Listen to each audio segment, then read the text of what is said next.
River, what are you doing? You can't reach? You can't reach your hind end, so you have to scratch it? Is that what you're resorting to? Oh my, poor mama, you can't even reach it. I'm gonna have to give you some scratches, aren't I? Think about me, and they're hollering because they're expecting food, even though they've just been fed, so they're screaming for that reason. Today we are preparing our kitty kit. Me personally, I like to get this done a couple weeks before it's with the kid, especially because we don't know when Grudge is going to give birth. It could be towards the end of the month, it could be a tiny bit later, but my guess it's going to be around Christmas or New Year's or shortly after that. That's my best guess. So just in case that we're in a rush, in a bind, this is ready to go if I need it. I would say one of the most important things I would have on hand is this chart. So Danelle from William Reed actually created this along with a whole class and course on how to raise goats. And I absolutely love it. I just like having this on hand just in case something was to go wrong. I have the confidence that I know what to do, because let's be honest, like right now I could probably say, yeah, I got it 100%. I will be fine. But in the heat of the moment, I might be panicking. So I can always refer back to this and I will be fine. So that's why I say it's really important I have this, and I do put it in a Ziploc bag with cardboard just so, because it's gonna get messy. So I just wanted to keep it safe, and then I could just have it right on the wall or right next to me need be. So yeah. Along with this guide, we also have our kitty kit, and I still need to fill it with a few more things, but I'm gonna show y'all what I have and then explain the things I need to put in here and why. So first, of course, a stethoscope to listen to lungs, need be, because you never know. And then the bulb syringe. So sometimes kids will get amniotic fluid in their lungs, or they just have trouble breathing. So this kind of helps get it out of them. Then we have vitamin B complex, just the oral stuff for right now. We have the injectable, but we just like to have the oral stuff in here just in case. And then we have the iodine to dip the umbilical cords in, and then just to trim them off a little bit. Then we have the selenium. We give it to the mamas once a month, so we should not have any issues, we have learned. But we just like to have it in our kit just in case. Probios too, we usually give that to the mamas right after, just to give them a little boost, and to the kids need be. And then we have Power Punch, which is a nutritional supplement. We give to the mamas need be, but we do give molasses water afterwards, so we shouldn't really need it, but just in case. And then anti-acid tablets. So goats and all dairy animals, or any animal that produces milk for their babies, can get ketosis, and this kind of helps prevent it by giving them calcium. So I would say maybe like once or twice a week I'll give them a tablet before the kid, within the last 2 weeks, just so it kind of helps a little bit. Then of course you can't forget lube, just in case I have to go in there, and then gloves, because it gets quite messy. Another thing I like to have is towels, especially towards the winter time when it's going to be cold. That's why we have the heat lamp too. I just wanted to show that it's on. I'm testing it out too to make sure it works. But just so we could get them drier pretty quick. We'll let mom clean them up for the most part, but we just want to make sure they're dry so they don't freeze. Because with Virginia winter, you don't know how it's going to be like. It could very well be 70 and we don't need it. We could just use puppy pads. But at the same time, it could be in the 20s, so we want to make sure the babies are dry and they don't get hypothermia. So we're going to set it up. I'm probably going to put them underneath here, and I might keep the towels inside until we actually need them. And then, of course, I would say I'll put this up here just so it's ready to go, need be. We have a pretty nice setup. We got the cameras ready. We made sure the heat lamp's working just well. Depending on how cold it is, I might get something to probably like a clear trash bag or something, and staple it just to cover the mesh so there's no like wind coming in, depending on how cold it gets. And then we have like this plexiglass for this window. So I think that should be sufficient enough, along with the heat lamp being there, to keep things warm. I did bring up 2 chairs there, and I keep the bag, the trash bag from the shavings, just use as a trash bag because sometimes we have snacks in here, and then also if mom doesn't eat the placenta, that's where it goes. So we got the 2 chairs, then an alternative kidding stall if we need to make it, but as of right now, I don't think that's going to be the case, so we'll just have this ready just in case. And I have my chair, then the other 2 chairs, because they honestly like being here for the experience, and then also it's kind of nice to have help when I need them. And then I actually did get 2 pictures last year, so I wanted to get everything cleaned up before putting them up. So this one was really cute. That was a gift for me. And then I got this at a market, and I think it looks so much like Faith. But here we are, a little maternity ward. I mean, honestly, if I was a goat in labor, I would say this is a pretty sweet stall. And since they are dwarfs, this is actually kind of big. I would say it's like 6 feet by maybe like 8 to 10 feet. So it's a pretty decent sized stall. But I think we're ready, guys. It's actually kind of funny because normally I get super excited and it's almost like I'm heavily researching goat birth videos and stuff just so I feel like I'm prepared.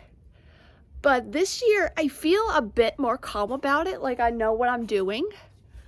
Plus with the chart and everything already set up, it makes it even more real that it's happening. So I am stoked about it. And by the time the holidays are wrapped up, and we have 2 birthdays, so Chloe's is on the 27th, and then my brother Joshua, his is on the 10th.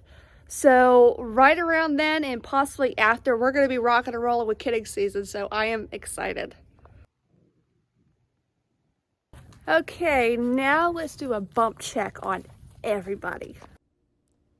So let's see, Gretchen's got a little bit of a bump going on. She's a little swollen back there and's got a tiny udder forming. So honestly, I think she's probably got a good 2, maybe 3 weeks before she kids. She might be the most uncomfortable one. Check out that bump check.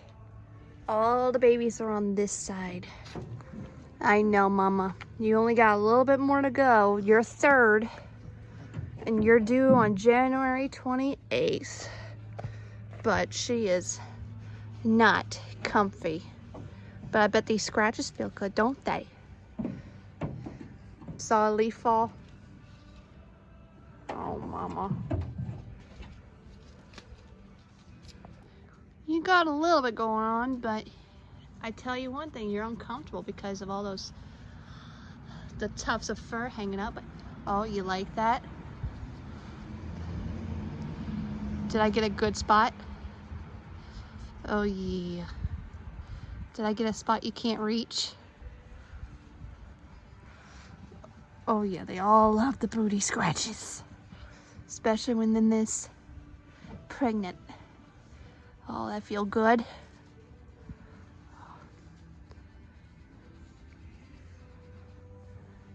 Such a sweet girl. I can't wait till you have babies. Oh. They hang to the right side more so. Lunch on the left, babies on the right, so. Can I feel any kicks? Will you let me feel any kicks? Will they kick? Oh, I felt a little one. You got some growing babies in there. Oh, yes you do, ma'am. Oh, yes you do. Did you lose your mucus plug already? Or is that just a weird discharge? Oh, you're fine. You stop the fights. Good mama. You're so soft too. And of course we can't forget Miss Josie Bear. How you doing, Mama? You become sweeter and sweeter as you go on with your pregnancy. Yes, you do, Mama. You become such a sweet girl. Usually you're one to stick to yourself, but but you've become so sweet. Yes. You got twins in you. Is today gonna be the day, since you are again on day 93, can we feel the babies? Can we feel the babies? I'm gonna do this as gently as possible. Maybe she'll let me feel for babies. Will they kick? Maybe wake them up a little bit. Sometimes you can go to the side and they'll kick. He might just be asleep. I might have to do it from underneath, which she might not particularly enjoy 100%. Okay. Oh, you're such a pretty girl. Yeah, you're always such a pretty girl. Such a sweet baby. Bum, bum, bum, bum, bum. I can't help myself every single time. All right.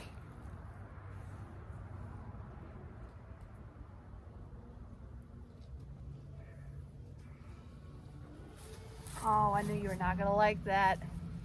Come on, Mama. Come on.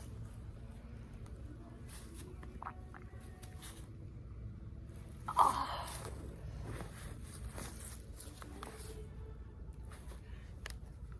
I gotta feel for the babies. I have to.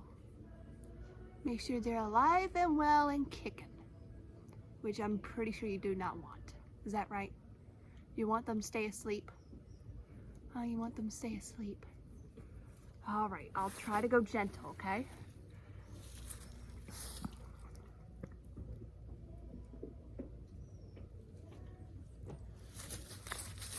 Okay.